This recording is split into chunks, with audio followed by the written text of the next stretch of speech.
Coucou les petits loups, j'espère que vous allez bien. Alors aujourd'hui on va parler d'un sujet assez simple. Je voudrais vous parler puisque mon chéri est apiculteur et on est souvent... on se fait piquer par des abeilles, voilà. Mais là ce que je vais dire ça va être pour toutes sortes d'insectes. Je voudrais vous parler de traitements naturels juste pour aider contre les démangeaisons, contre les gonflements, ce que j'ai déjà pratiqué moi. Je ferai sûrement une deuxième vidéo sur ce sujet-là, sur d'autres traitements naturels, mais que j'ai pas forcément testé, ou à ce moment-là que j'aurais déjà testé, puisque c'est quand même assez régulier que je me fais piquer, parce que j'ai une peau, je sais pas, ou du sang, ou je ne sais pas, qui attire de toute façon toutes sortes même les moustiques, les choses comme ça, d'insectes.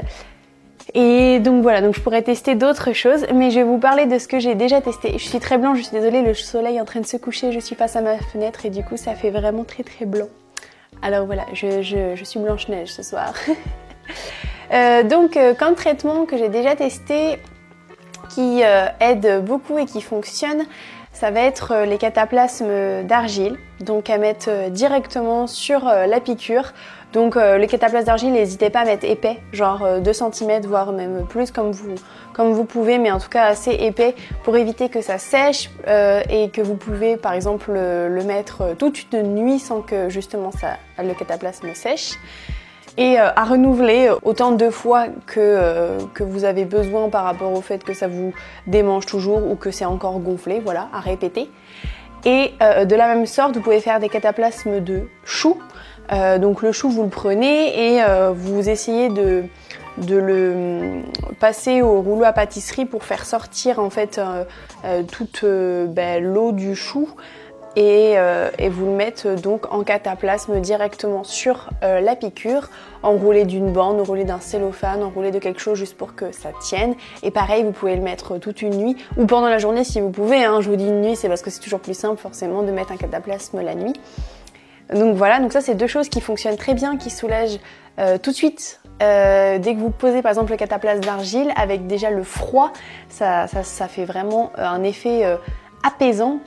Et donc ça vous aide déjà rien que pour la démangeaison, c'est vraiment très bien. Donc dans le même type justement du froid, tout simplement. Donc ça peut être juste de l'eau froide ou bien des compresses que vous pouvez vous mettre.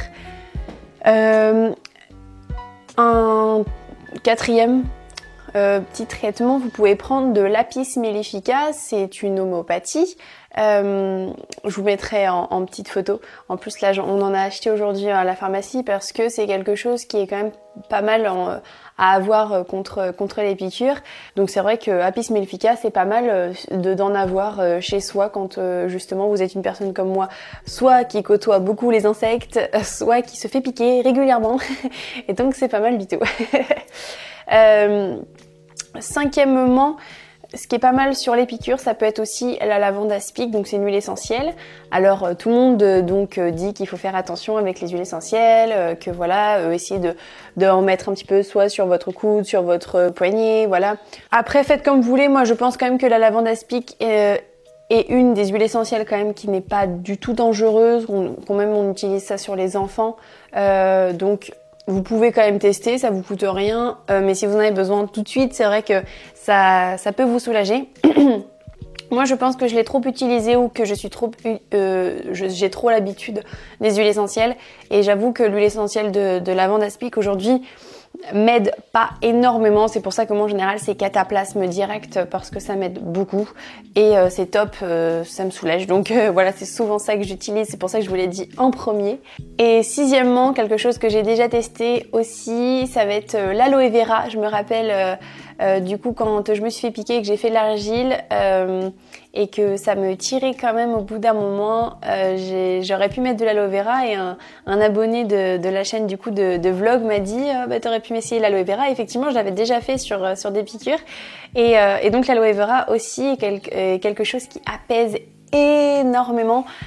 Donc n'hésitez pas à en mettre aussi. Donc soit vous achetez de l'aloe vera déjà en bouteille et encore mieux si vous avez une plante comme moi, vous coupez donc votre plante et vous mettez directement le gel sur votre piqûre. Voilà, donc c'était des petites astuces, j'ai du mal à parler, c'était des petites astuces en naturel pour pouvoir vous aider contre les démangeaisons, les gonflements pour les piqûres d'insectes. J'espère que ça aura pu vous aider un petit peu si c'est votre cas en ce moment et que vous en avez marre de ces petites piqûres. Donc voilà, je vous fais de gros bisous et n'hésitez pas à me dire si l'un des traitements a fonctionné sur vous et si, enfin je dis traitement, c'est pas vraiment des traitements mais vous avez compris quoi. Et si vous avez d'autres techniques, comme je sais, il y en a qui c'est le l'ail, l'oignon, des cataplasmes de persil, enfin voilà, plein de petites choses comme ça, dites de grand-mère, qui fonctionnent plutôt très bien. Dites-le moi en commentaire, comme ça on va pouvoir partager et que j'essaye d'autres choses, peut-être que j'ai jamais entendu parler, ce serait très cool. Et si jamais par exemple mes astuces ne fonctionnent pas sur certaines personnes, si elles vont voir les commentaires et qu'elles ont d'autres astuces qui pourront peut-être fonctionner pour elles, c'est top aussi. Donc voilà, ça sert aussi à ça les commentaires.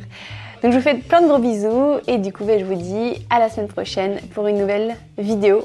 J'espère, parce que forcément hein, avec mon métier, vous avez remarqué qu'il y a des semaines où il n'y a rien, parfois il y a 2 semaines où il n'y a rien, parfois il y a 3 semaines où il n'y a rien. Mais voilà, je vous oublie pas, j'essaye de faire des vidéos autant que possible. Allez, je vais finir sur ça et je vous fais plein de gros bisous les petits loups. À bientôt.